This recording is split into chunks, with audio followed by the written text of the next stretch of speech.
Meron ka bang mahal sa buhay o kaibigan na sinukuan mo ng mahalin? Maligayang araw ng Sabado sa ikalawang linggo ng Kwaresma.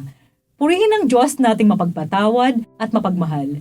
Kahit paulit-ulit tayong nadadapa at nagkakasala dahil sa ating kahinaan, laging nakaabang ang Diyos sa ating pagbabalik. Kailangan lamang nating magpakumbaba, aminin at pag-isihan ang kasalanan at manumbalik sa Kanyang pagmamahal. Hindi nga tayo sinusukuan ng Diyos kahit gaano pa tayo kasuwail. Tumugon nawa tayo sa Kanyang pagmamahal ng may pagpapasalamat. Ito po ay Sister Lines ng Daughters of St. Paul. Matunghayan natin ang talinhaga ng alibughang anak sa ating mabuting balita ngayon.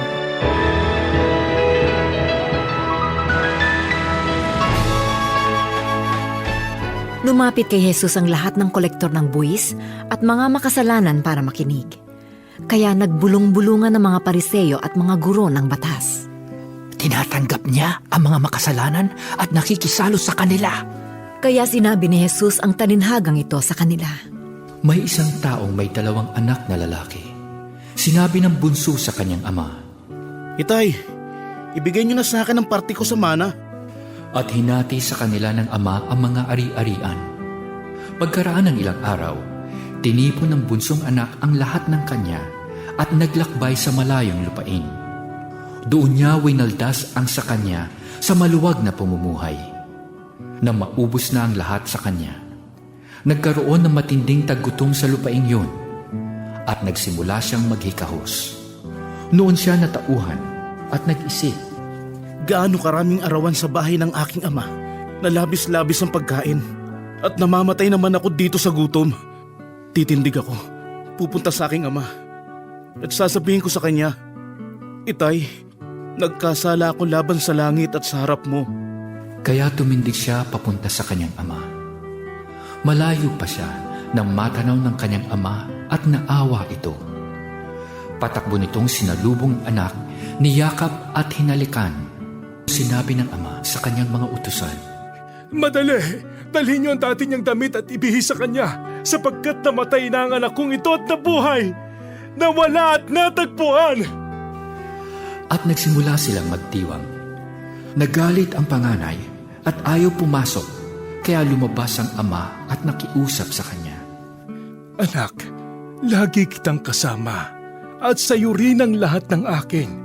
Pero dapat lamang na magdiwang at magsaya tayo dahil namatay na ang kapatid mo at nabuhay, nawala at natagpuan.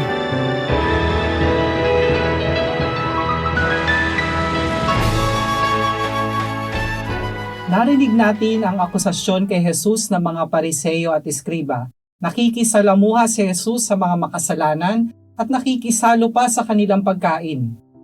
Para kasi sa mga Hudyo noong panahon ni Jesus, ang pakikisalo sa pagkain ay ginagawa lamang ng mga magkakaibigan at magkakapamilya.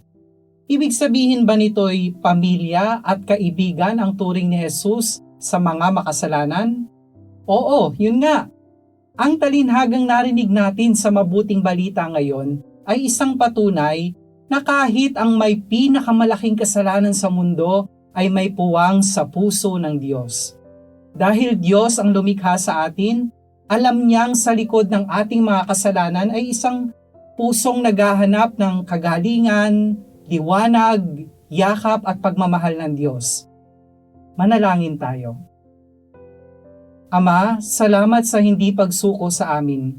Patuloy mo kaming minamahal sa kabila ng aming paulit-ulit na kasalanan. Turuan mo kaming magbago at magbalik loob sa iyo. Amen. Mga kapanalig, support Pauline's online ministry. Subscribe, like, and follow us on Facebook, YouTube, Instagram, Twitter, TikTok, Spotify, Google, and Apple Podcast. Maraming salamat po.